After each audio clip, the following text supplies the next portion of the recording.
Muito boa tarde a todos e a todas. Muito bom estarmos juntos.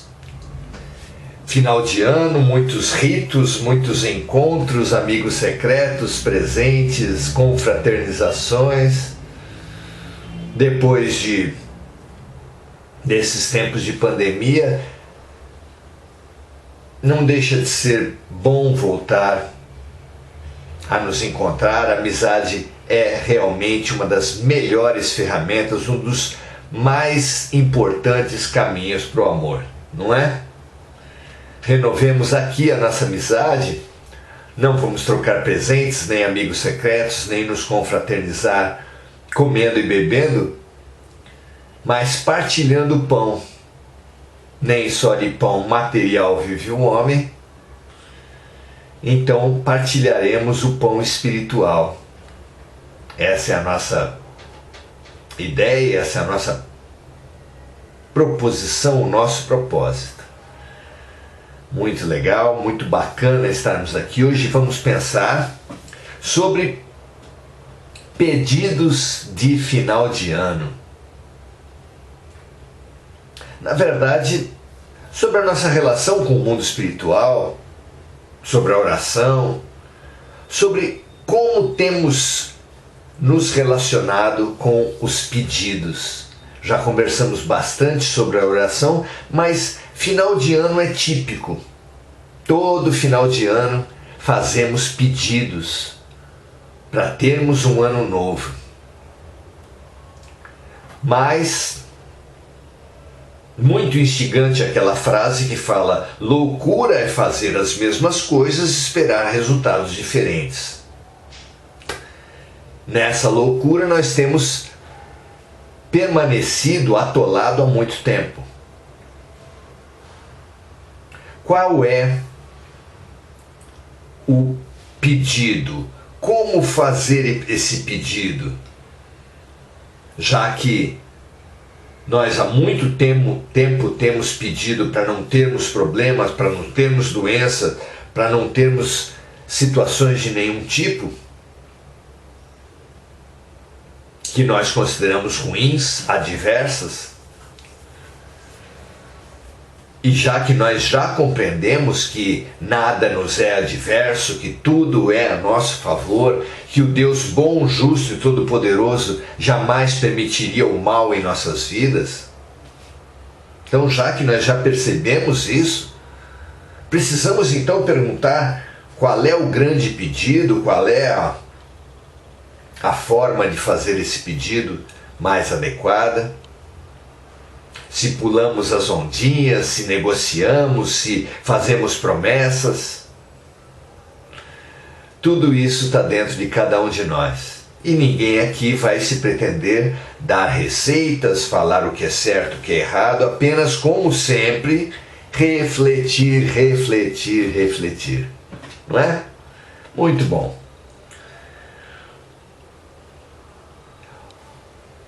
Um momento mágico mesmo das nossas vidas, da história nossa, da nossa cultura de pedidos, momento mágico por excelência,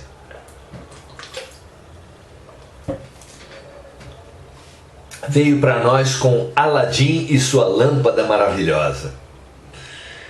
Esse era o conto original, e em cima dele foi feito um filme, um desenho muito interessante. Gostava muito desse desenho do Aladim, da Disney. Vocês lembram? Assistiram? Muito interessante. E ali existia, claro, o gênio da lâmpada, um dos personagens secundários mais principais que eu já vi. Muito legal, personagem muito cômico, muito interessante. Mas ali no desenho tem a resposta para uma questão que sempre intrigou todos que leram, que tiveram algum contato com a história de Aladim. Sempre se perguntaram: se eu achasse uma lâmpada maravilhosa, qual seria o grande pedido? Que é a nossa pergunta daqui hoje. Como eu faria? Qual é o pedido mais inteligente? Qual é a situação? O que eu pediria? E aí ficamos nos alternando entre muito dinheiro, muito poder, muita fama. O que? O que na verdade nós gostaríamos de pedir? Qual é o grande pedido a ser feito? No desenho há um personagem, Jafar, que é o vilão, como em todos os desenhos da Disney. E Jafar nos responde, dá para todos nós a resposta. Vejam só, o vilão. Qual é o pedido mais inteligente para ser feito para o gênio da lâmpada? Que nós mesmos tenhamos todos os nossos desejos satisfeitos. Ora, se apenas esse pedido for atendido, nós teremos feito à nossa disposição todos os pedidos do mundo, que todos os nossos desejos sejam satisfeitos. Não foi inteligente o vilão? Aliás, os vilões são todos muito inteligentes. O maior vilão da história talvez tenha sido Adolf Hitler. E o nazismo foi uma junção de mentes extremamente capazes.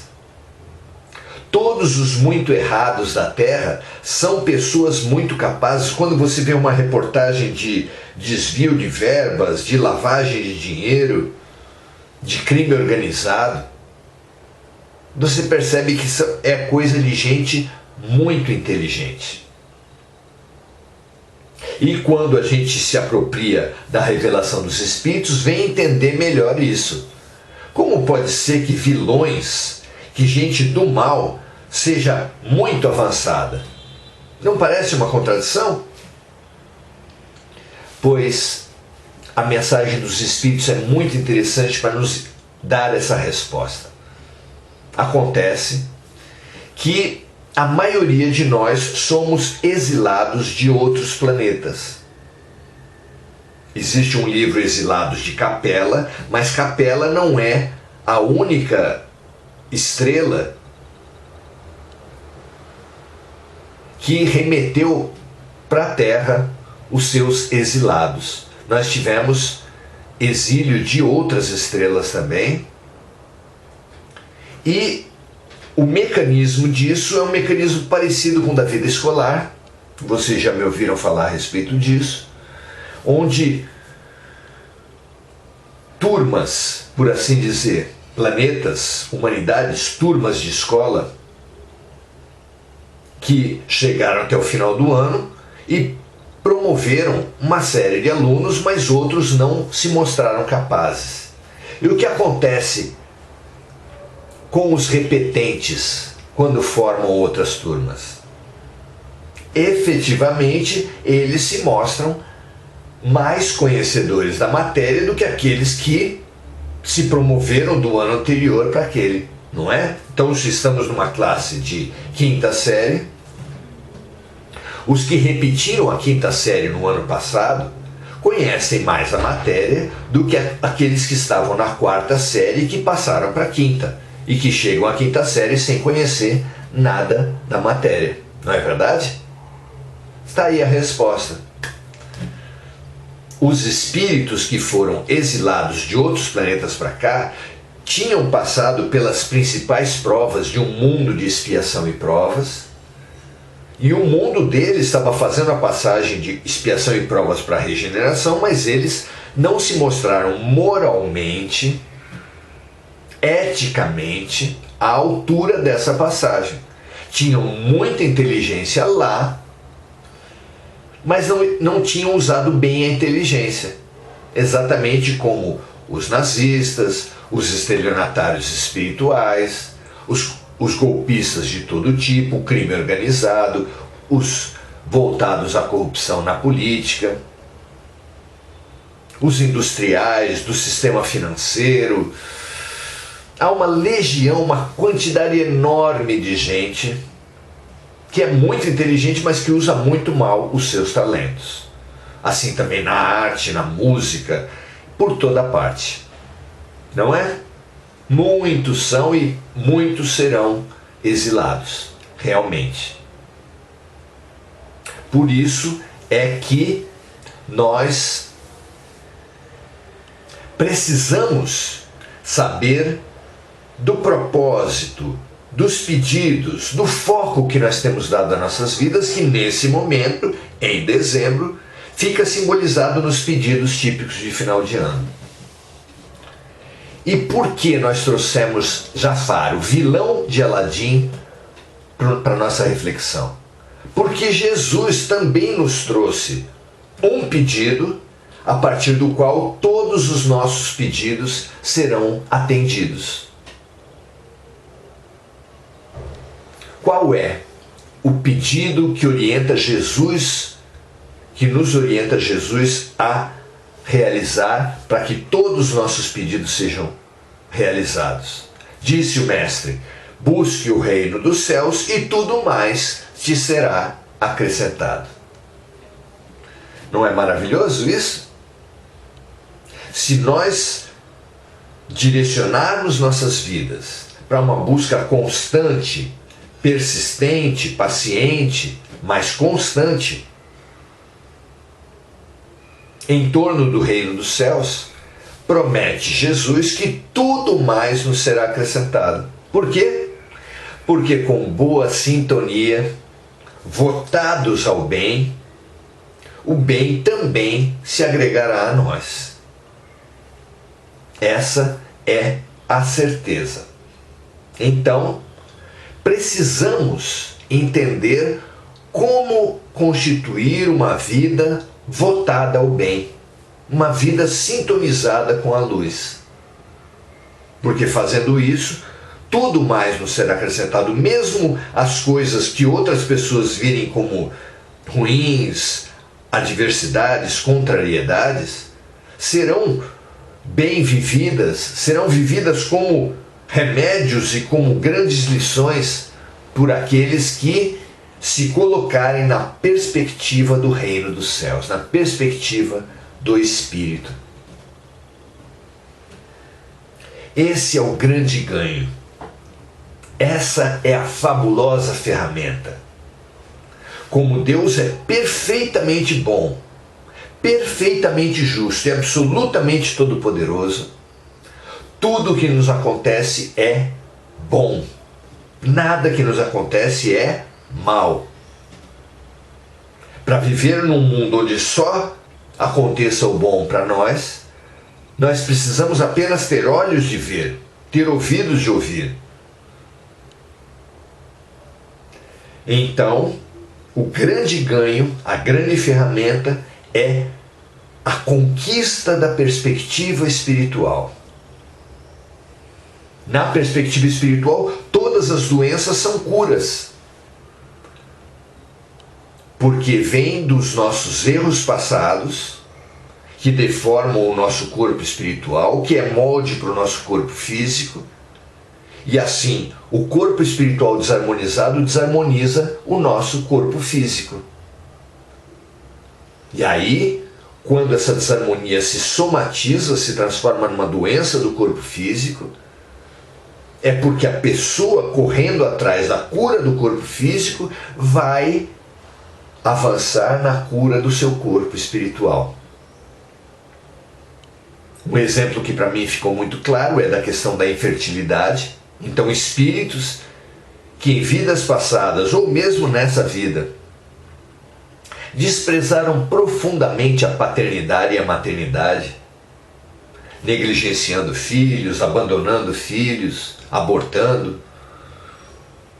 As pessoas que cometeram esses erros gravemente precisam nessa vida revalorizar a paternidade e a maternidade. E pode ser que venham, não é automatismo, mas pode ser que venham com o problema, com o desafio da infertilidade, de forma que, correndo atrás dos múltiplos tratamentos, caríssimos tratamentos, exigentes em termos de tempo, em termos de emoções, as pessoas possam ir reconstruindo dentro deles, no coração deles, a importância da maternidade e da paternidade. Ficando claro que a cura do corpo físico fomenta a cura do corpo espiritual, a cura dos nossos padrões equivocados.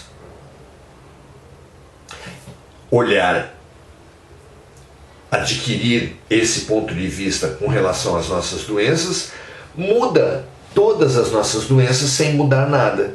Continuamos tendo as nossas doenças, mas nos dispomos a todas as tarefas inerentes ao enfrentamento dessas doenças com uma alegria maior, com uma confiança maior, com uma certeza maior de não sermos vítimas de nada vir a protestar ou a se queixar.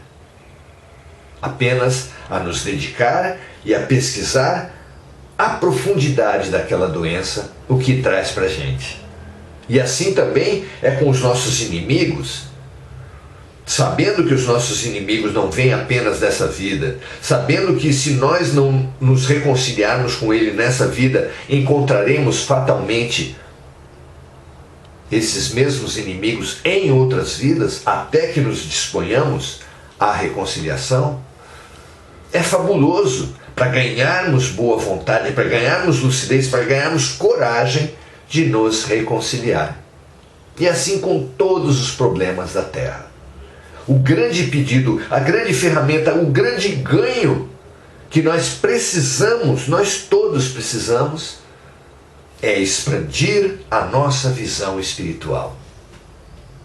Com essa ferramenta, todos os problemas vão acabar, apesar de se manterem igualmente como estão. E só acontece isso, de todos os problemas acabarem, apesar de permanecer como estão, porque nós passaremos a olhar os desafios não mais como problemas, mas como solução de nossas vidas. Por isso eu quero incentivar demais vocês, cada um dos amigos, a realizarem estudos das leis espirituais, de como age a lei de ação e reação. Que, por exemplo, elas não são a punição de Deus para aqueles que erraram, mas são novas oportunidades terapêuticas e didáticas para aquele que se adoentou com seus equívocos. É fundamental entendermos a vida, as leis da vida, a ação de Deus nas nossas vidas. Porque é isso. É entendendo que ganharemos confiança. A fé deixa de ser um dom que as pessoas nascem com ele ou sem ele, mas passa a ser uma conquista. Como um cientista avança no conhecimento quando vai descobrindo as leis que regem os fenômenos que ele estuda, nós também cresceremos em fé quando conhecermos as leis através das quais Deus opera nas nossas vidas. Estude. Claro que, ligado ao Espiritismo como eu sou, a minha indicação é o Livro dos Espíritos, o Evangelho segundo o Espiritismo, o Livro dos Médiuns, que ajudam fabulosamente a gente a entender isso. Essas leis através das quais Deus opera nas nossas vidas. Mas o livro O Segredo, o filme O Segredo, diversos livros espiritualistas nos ajudam demais nesse mesmo sentido, nessa mesma compreensão, nesse mesmo ganho da perspectiva espiritual. Busque, meus amigos, busquem todos vocês esses estudos, esses livros. Nas boas casas espíritas você vai encontrar cursos que vão lhe ajudar muito, mas eu gosto muito também da filosofia, o trabalho da Nova Acrópole, com Lúcia Helena Galvão, acho que é esse o nome da da grande expositora, é muito interessante também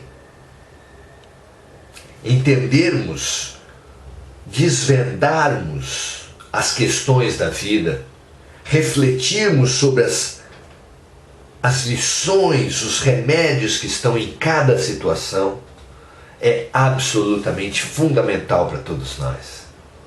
A dor que não compreendemos gera queixa, gera revolta, gera pena de nós mesmos, uma imensidão de veneno que nos intoxica a vida.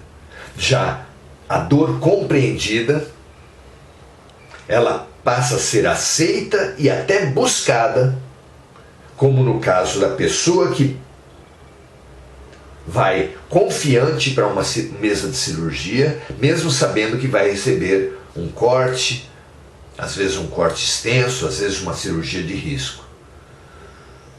Também a mulher que já teve um parto, embora já tenha sofrido as angústias de um parto, se dispõe a outro porque também compreende o grande ganho que terá naquele processo. Todos nós podemos ganhar nessa compreensão. Os nossos estudos aqui favorecem, que bom. Se ajudarem um de vocês a entender um pouco mais algum aspecto, alguma lei da vida, alguma forma como Deus opera nas nossas vidas, ficaremos muito felizes. Mas dedique-se a cursos, dedique-se a leituras, aprenda a lei de Deus, porque isso vai construir, robustecer dentro de você a sublime ferramenta da fé. Com ela, você passará da revolta e da briga com a vida, da queixa, da autocompaixão, para a confiança, a coragem, a lucidez, com as quais você certamente terá um ano muito melhor e terá uma vida muito melhor. Muito legal ter vocês aqui, Andréa Santos, Andréa Salvadori, Paulo Berg, Mônica Silva.